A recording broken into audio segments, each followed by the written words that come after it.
أعوذ بالله من الشيطان الرجيم فجعلناها نكالا لما بين يديها وما خلفها وموعظة للمتقين. فجعلناها نكالا لما بين يديها وما خلفها وموعظة للمتقين. نبينا محمد صلى الله عليه وعلى آله وأصحابه وبعد ما سجرما السلام عليكم ورحمة الله وبركاته. muna ƙara godiya da Allah tabaraka wa ta'ala mai girma da ɗaukaka wanda ya sake rayar da mu da saduwa a wannan lokaci mai tarin albarka da muke karatu alƙur'ani kuma muke ƙoƙarin gargado na fassara shi da fatan Allah ta'ala ya ba mu ikon aiki da abin da muka ji na daidai. Za mu ɗora inda mu kwana a wancan zama na ƙarshe da muka yi har yanzu muna cikin suratul baqara za mu tashi akan aya ta 66 in Allah ya so. We are going to continue from where we stopped from our last sitting. We are still in suratul baqara, that's chapter 2 of the Quran. We are continuing from verse 66 of the chapter where Allah says فَجَعَلْنَاهَا نَكَالًا لِمَا بَيْنَ يَدَيْهَا. أعوذ بالله من الشيطان الرجيم فجعلناها نكالا لما بين يديها وما خلفها وموعظة للمتقين. نعم، wannan aya tana da alaƙa ƙwarai da gaske da wacce ta gabace ta.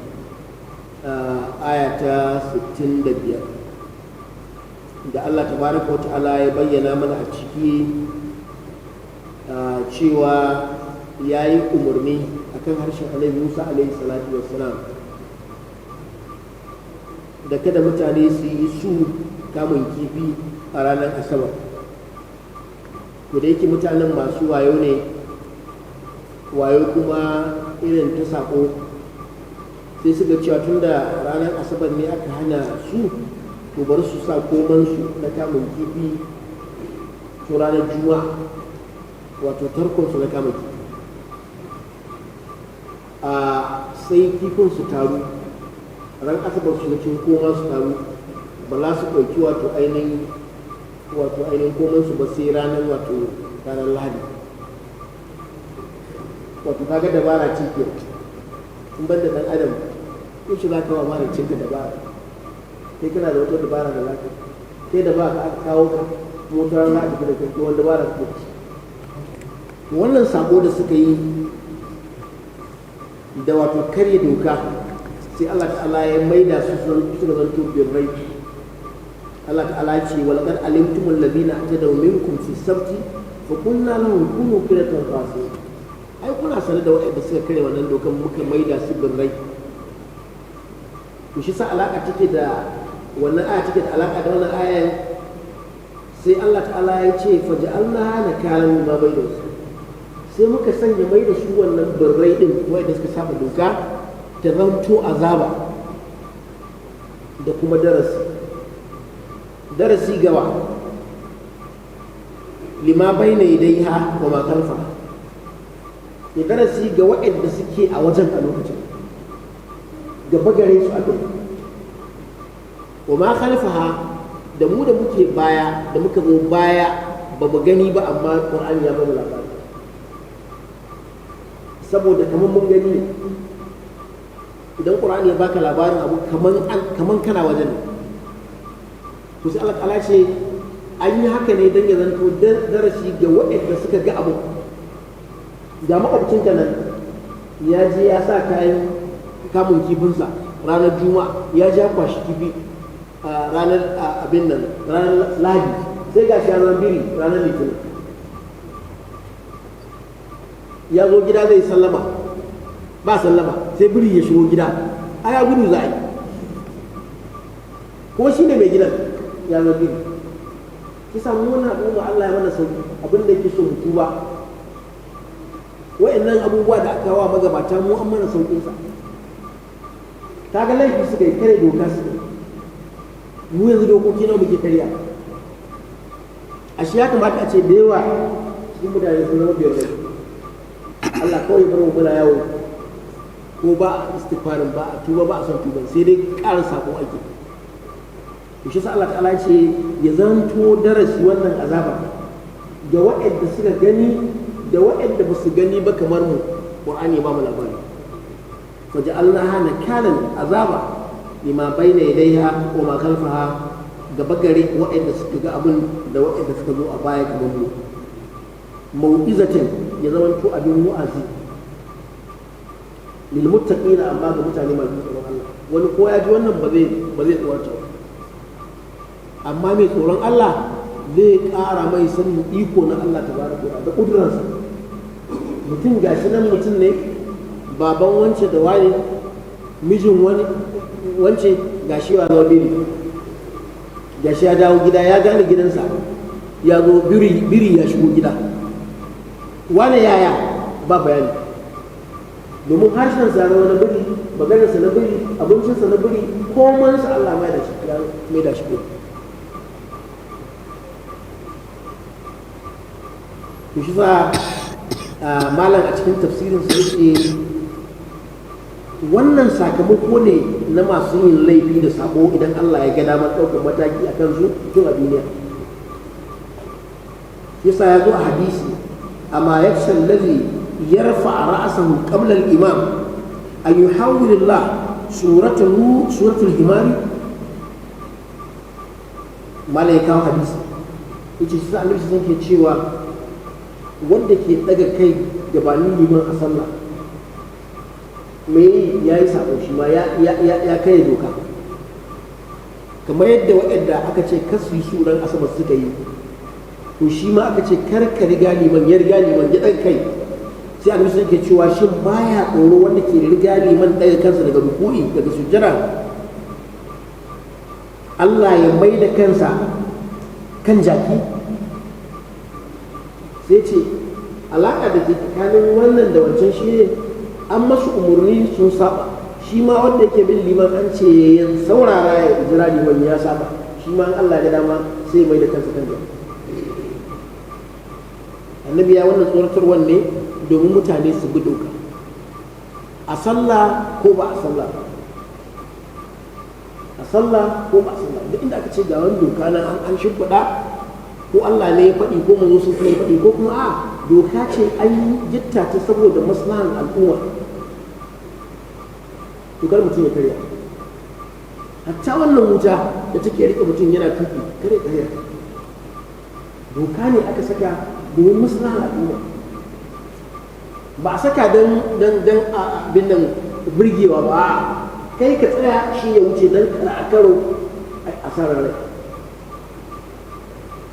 amma ya sai ga shugabannin mu su ne za su suna ta ihu suna ruɗa mutane ga doka ta rike su kuma ba ne wani ba ma wucewan ba ma ruɗa mutane gaba ɗaya kare doka ne mutum ya shiga wani halin lahawar wala quwwata kaga bulala a hannun wani kato yana neman ya zarga maka har kawai saboda kai baka ba da hanya kai kuma ba ga maka to duk wannan kai doka ne da Allah ya ga dama sai ya mai da wanda ke taka doka ko kare doka na maslaha ko na Qur'ani sai ya mai da kansa kan jaki inji Rasulullahi sallallahu alaihi wasallam kamar yadda aka mai da su waɗannan mutanen wato ainihin birrai to musulmi ya zanto mai tsare doka yana cikin ladduba na musulunci a yadda da kai a ce a inda wani ne to zai tsare inda wani ne zai ciga inda wani ne ba zai ka wannan ya samu wato ainihin ya ta tun yana duniya a ba a ce wani ne a ta shi ne zai abin ai ba zai ga wannan an yi asara waje Allah hana kanin فجعلناها نكالا لما بين يديها وما خلفها وموعظة للمتقين. Now this verse 6:6 of chapter 2 is related directly with the verse 65. In our last sitting, when we were discussing the verse 65, we made mention of what Allah has done in punishing those who refuse to abide with the instructions that they should not go and fish on Saturdays. Unfortunately, they claim to be wise because it's a claim, just a claim. They are not wise at all. So they decided to put their nets for catching the fish on Friday, and it's unfortunate. They have some fish in their nets on the Saturday that was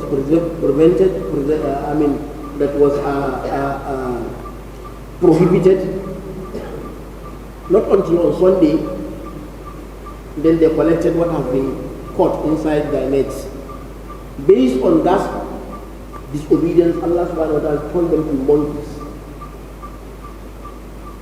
That's why we said in that sitting that the history that man was originally a monkey has no basis as far as Islam is concerned.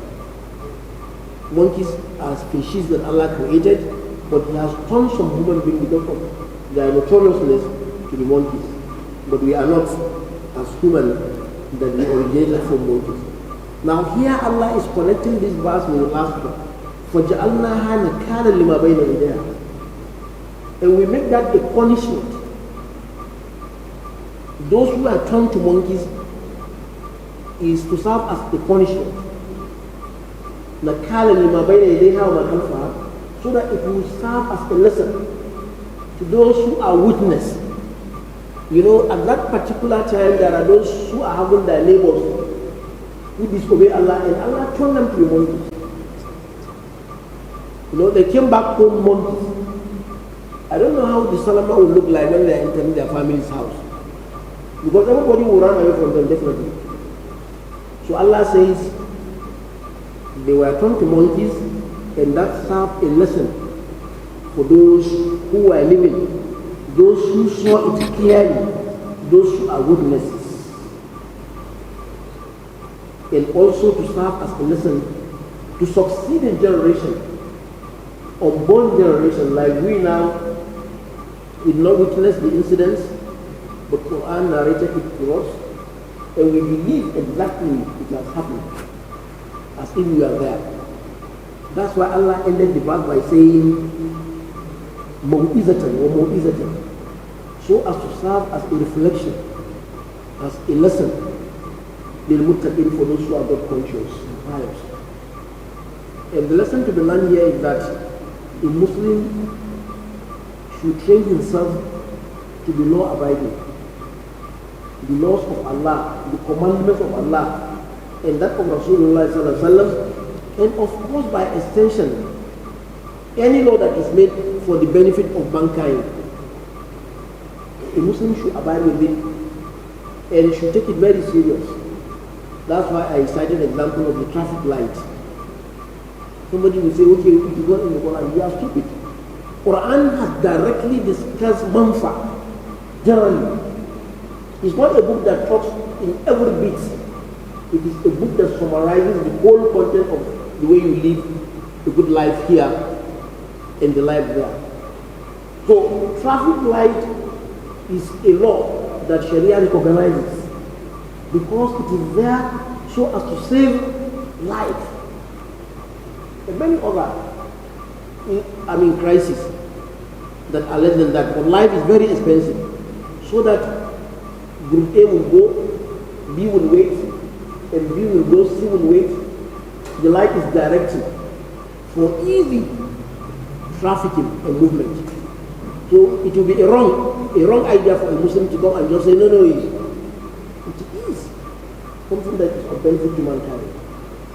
And I cited where some leaders will just come and kick against the traffic, make a lot of noises and confuse even those who are there. And at times you see them beating those who are innocent there. And some of them are Muslims.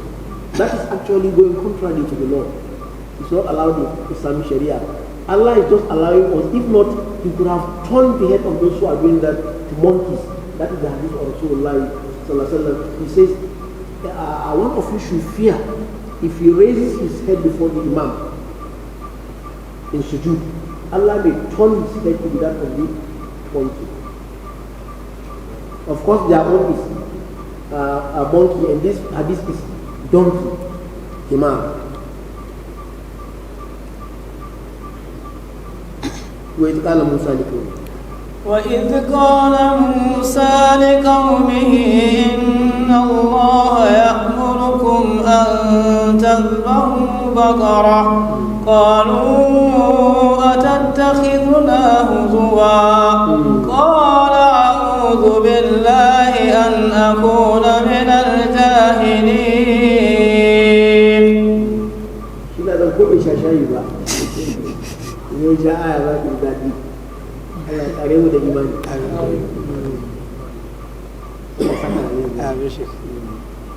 ai iyalan liman ba da su ji daɗi kawai an samu wani subsidy mai tsanani kawai sai a fitar da ƙwa'ayi a gidan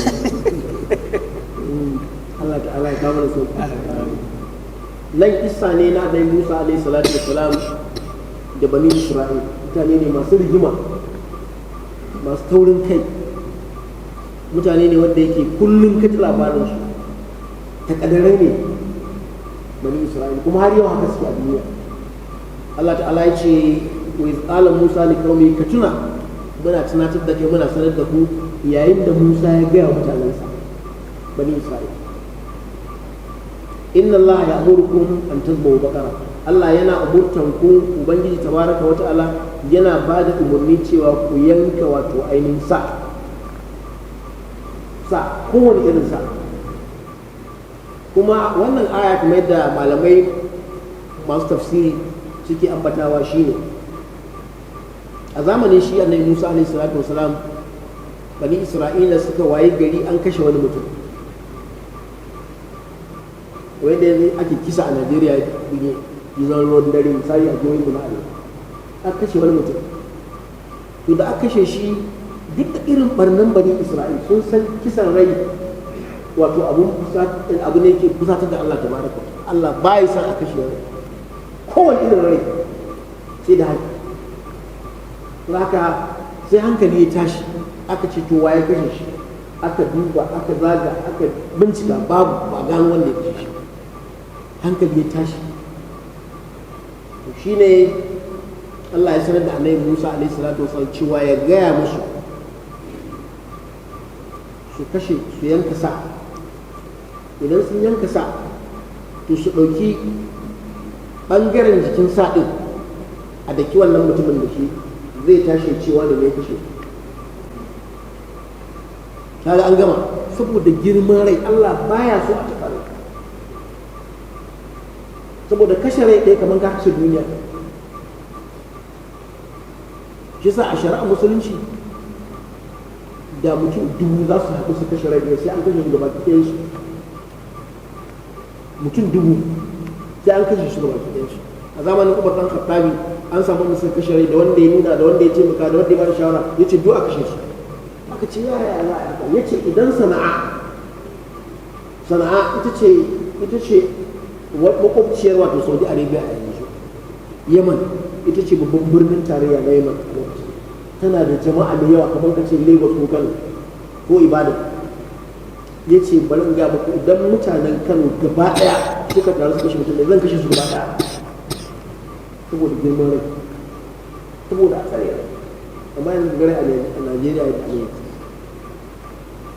ci basarake guda wanda su ne iyaye su ne abin girmama duk da abu ya lalace amma dai su ne iyaye domin kawai da su kowa za ka hau babu za ka yi su ɗin da za a ta lallaɓawa su ne iyaye amma a ce mutum irin wannan a ce yana hannun 'yan ta'adda da irin na'urori da muke da su a ƙasar nan da irin idan ana so a bibiye maganar kama kawai ana so a bibiya duk inda kake za a gano mai ka faɗi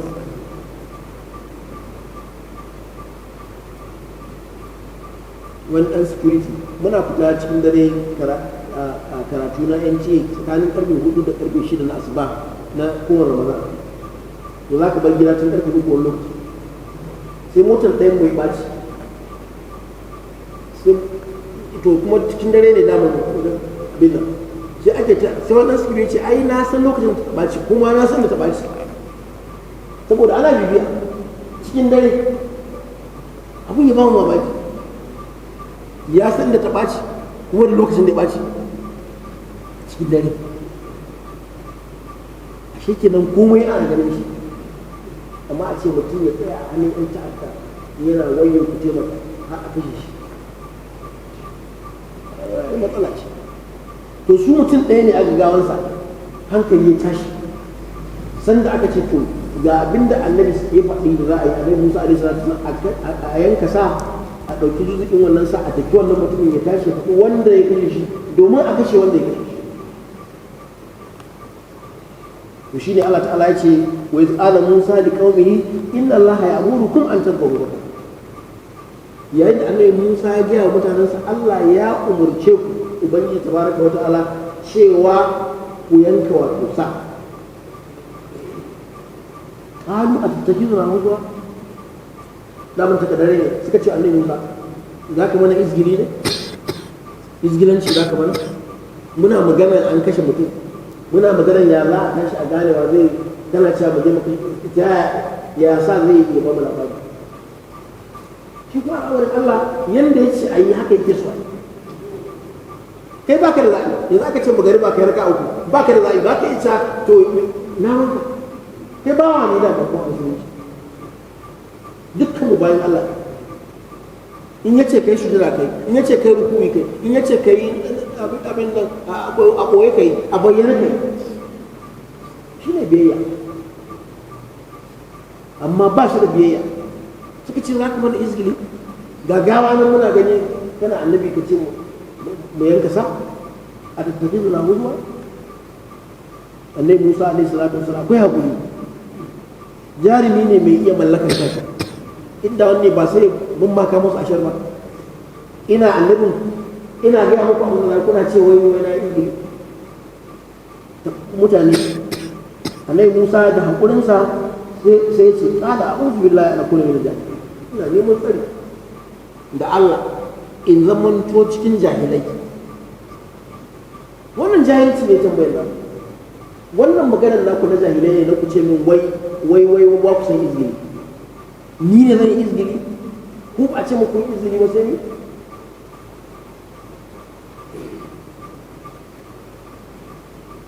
wa iz qala Musa liqaumihi وإذ قال موسى لقومه إن الله يأمركم أن تذبحوا بقرة قالوا أتتخذنا هزوا قال أعوذ بالله أن أكون من الجاهلين. Now the story is about Musa alayhi salatu wasalam and his people, children of Israel.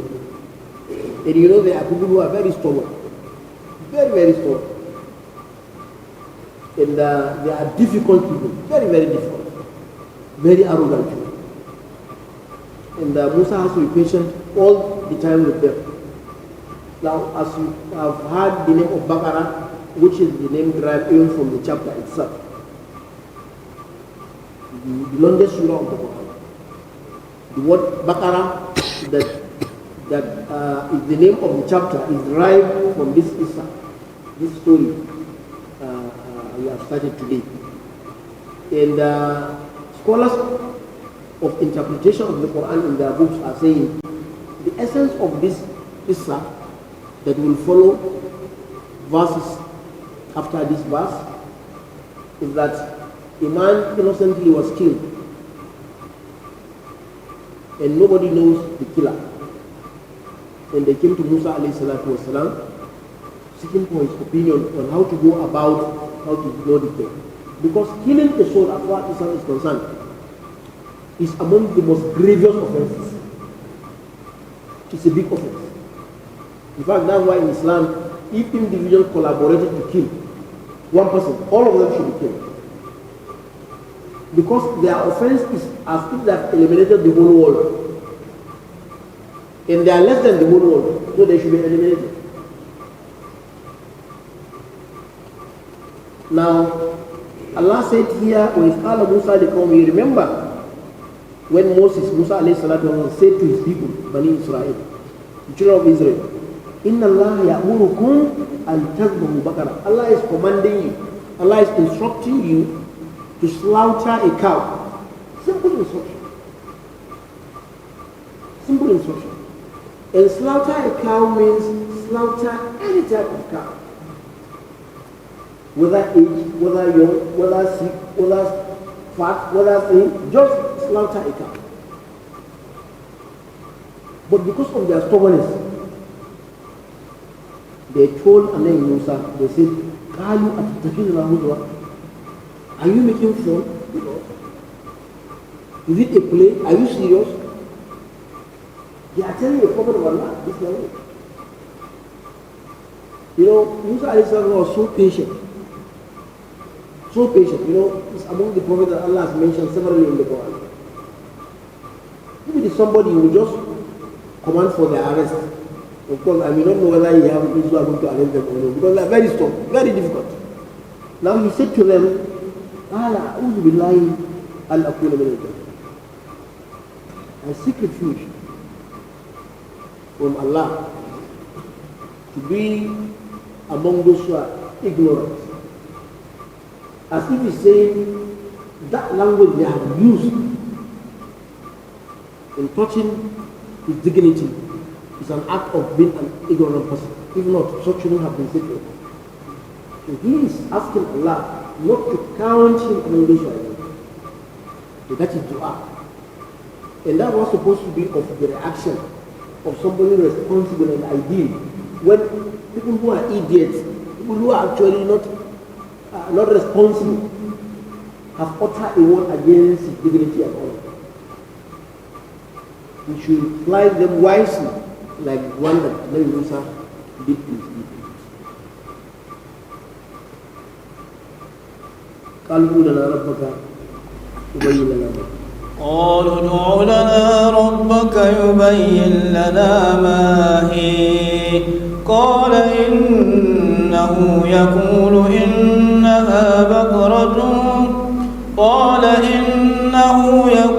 إنها بقرة لا فالد ولا بكر عوان بين ذلك فافعلوا ما تؤمرون.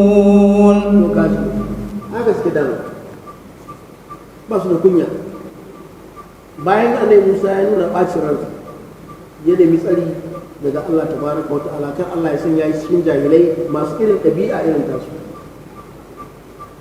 To da suka gane cewa lallai da gaske Annabi Musa ke, kuma ga irin abin da suka yi na fusata shi, ga irin addu'a da ya yi, to sai suka sake dama ba masu shuru bane masu magana.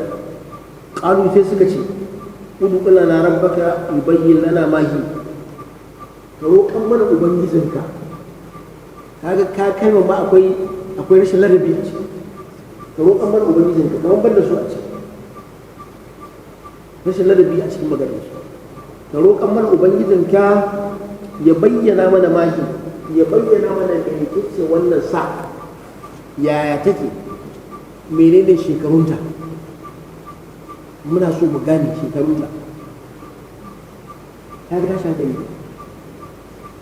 Ai kai ne hijira za ka yi kuma su ga shi nan an sake kuma yanzu nan ya ba da ansa, yanzu nan kuma an sake wata tambaya mummuna.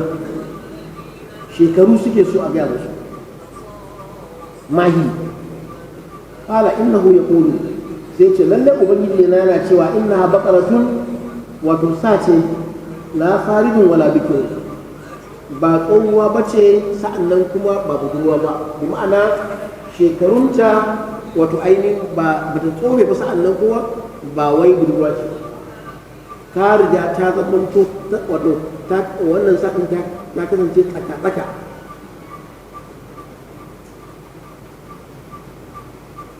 Wannan bayani da Annabi Musa ya musu na cewa sa'in da aka umarce su yanka wato ba tsohuwa ba budurwa kamar ka ce wato ainihin shekarun ta kaza ne ba tsohuwa ba kuma ainihin mulki kaga ai an gama sai su nemi wata sa kawai mai lafiya shi ke wato tsakanin tsufa da kuma wato ainihin abu bursaka wannan sa ai kaga bayani ya cika yi tun da ya damun bayanin ake so kuma annabi Musa ya yi wannan bayani faf'alu ma tu'maruna ku aikata abinda ubangiji tabaraka wa ta'ala ya gaya muku kaga inda mutane ne masu nutsuwa da hankali da sanin ya kamata shikenan sun je su yanka amma ina za ka sake jin wata tambaya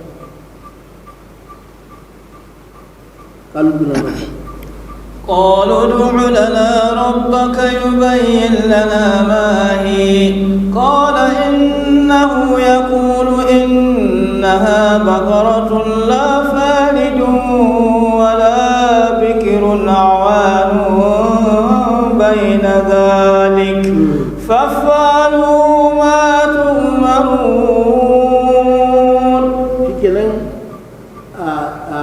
After that, قالوا ادع لنا ربك يبين لنا ما هي. You know, the first attack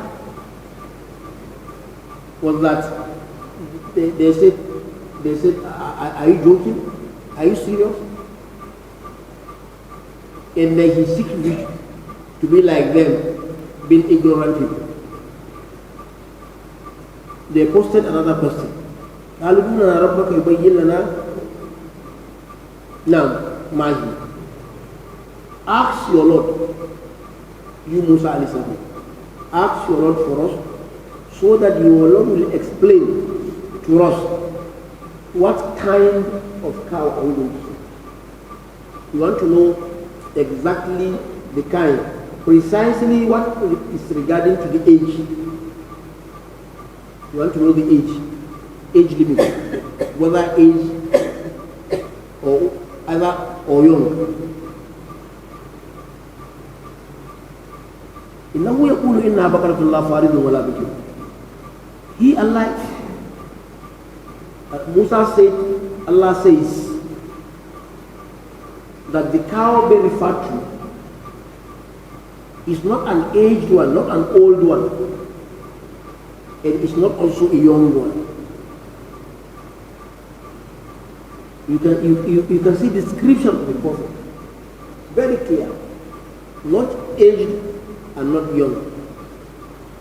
Further he added, awanun bayna dhalik. It is a condition in between the two. A middle-aged cow, not old and not young, in between. Very clear. After a good explanation from a good teacher that will convince his listeners, he also advised them. He said, فَافْعَلُوا مَا تُؤْمَرُونَ. I am urging you to act according to what you have been commanded to do. Act based on the command. Can you see a simple advice following the description of what you have asked of? But because of their stubbornness, another question will follow. Now, قالوا ادع لنا ربك يبين لنا ما لونها قال إنه يقول إنها بقرة صفراء فاقع لونها تسر الناظرين.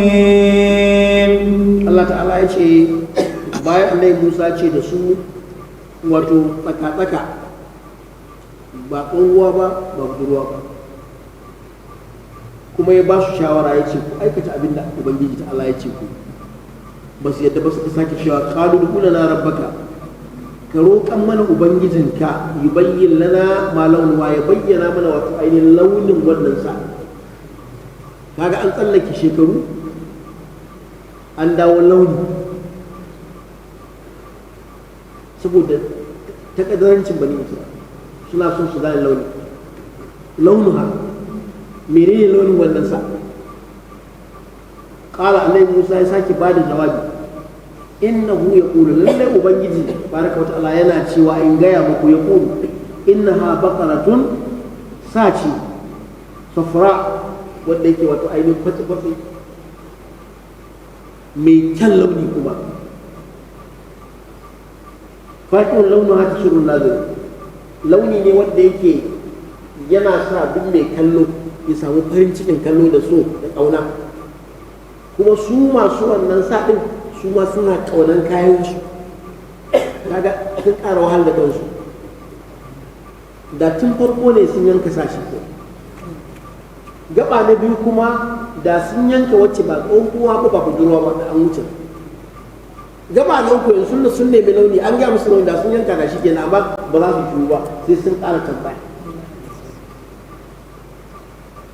ta wurin kansu kamar corruption ne a Najeriya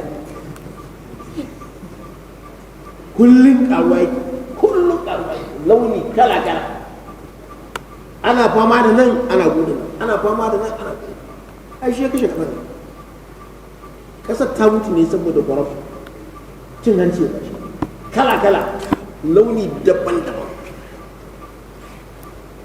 sai kai rubutu haka mutu ba gama ba akan corruption a Najeriya zaune haka su ma bani Isra'il haka suke mutane takaddarai ba su da kunya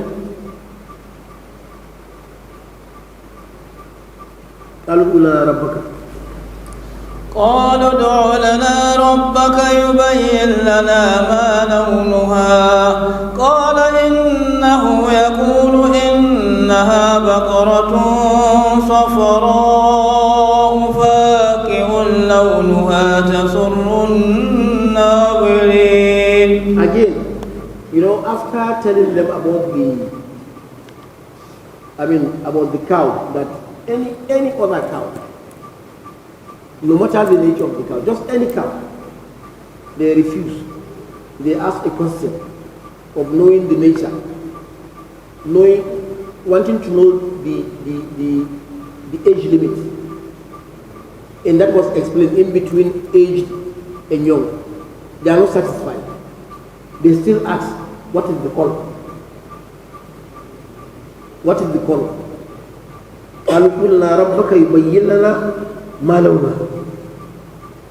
They said, ask your Lord to tell us the color of the cow after he has given us the age limit of the cow.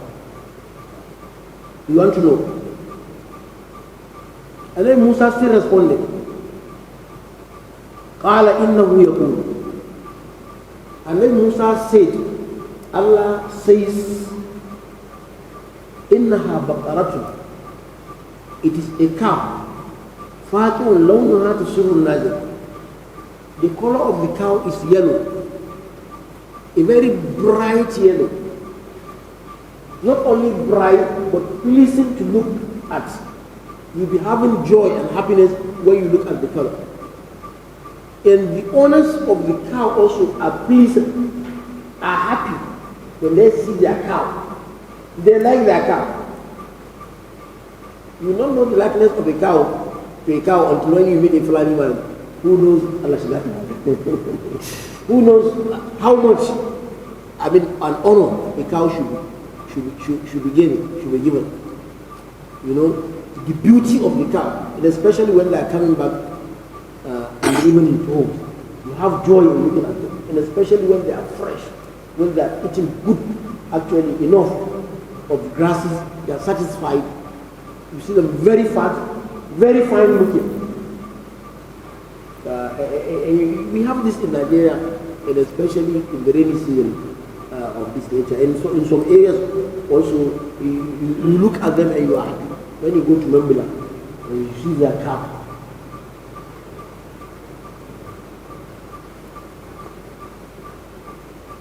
Now, Allah mentioned that the cow is bright, not only bright, but is pleasant in looking at. You have joy in looking at it. You have happiness in looking at it. Now this is the question that I've been asking and the answer that have been given to them. I think the wise among them would have informed them that look, it's okay. Let us go and slaughter them. But no, they will still ask another question. قالوا لنا ربك قالوا ادع لنا ربك يبين لنا ما هي إن البقرة تشابه علينا وإنا إن شاء الله لمهتدون. sai da suka ce insha Allah tun da ake wannan bayanin da shi yanzu ne kadai suka tuna Allah saboda abin ya so mai tsauri tambayoyi da an samu tsauri shi sa karka yi wata tambaya in ka je waje aka ce ga inda abu to shi kenan ka ce alhamdulillah domin yawan tambayoyi zai ja maka ƙarin wato ainihin fitina wani lokaci ƙaru ud'u lana rabbaka yubayyin lana ma hiya suka ce ka roƙan mana ubangijinka ya bayyana mana wannan saɗin wace irin sa ce innal baqara tashabaha alaina domin wannan bayan da kai ya rikitar da mu tashabaha mu da yanzu ba mu gane wanne ne mun tambaye ka shekaru ka faɗi mun tambaye ka launi ka faɗi mun yanzu fa abu da muke ba mu san inda za mu je mu samu ta ka ce tana da launi na fata sa'an nan kuma tana da wato in an ga mutum ya ganta zai ji sha'awan kallonta da daɗin ganinta ka rikitar da wa inna insha Allah la muhtadun amma insha Allah za mu shiri imana za mu shiri mu gano wannan sa annan sai suka ce in Allah ya so to shi sa ake so mutum kullum zai yi abu ya gaya wa Allah ta'ala cewa sai Allah ya so abu domin in bai so ba to za ka shan wahala kuma karka yadda ka ce za ka yi wala ba wala ta kullum shi in yi fa'il zaliya gadan illa an yasha Allah kar ka ce kai mai aikata abu ne gobe sai dai da cewa in Allah wannan faɗin da suka yi za mu ji a aya ta gaba cewa sun samu sauƙi kuma sun aiwatar قالوا لنا ربك يبين لنا قالوا ادع لنا ربك يبين لنا ما هي إن البقرة تشابه علينا وإنا إن شاء الله لمهتدون. قالوا ادع لنا ربك. They still said, ask your Lord for us. You know, you can see the language. Ask your Lord for us, so that He will explain, He will make clear and plain for us. Mahia, what is this cow? We want to know exactly. Innal baqara tashabaha alayna, because we have been asking you, you have been given the answer, giving us answer, and that answer makes us to be more confused. We are confused now, and they are the ones who confuse themselves really. They could have just slaughtered any cow. That could have been okay for them and enough.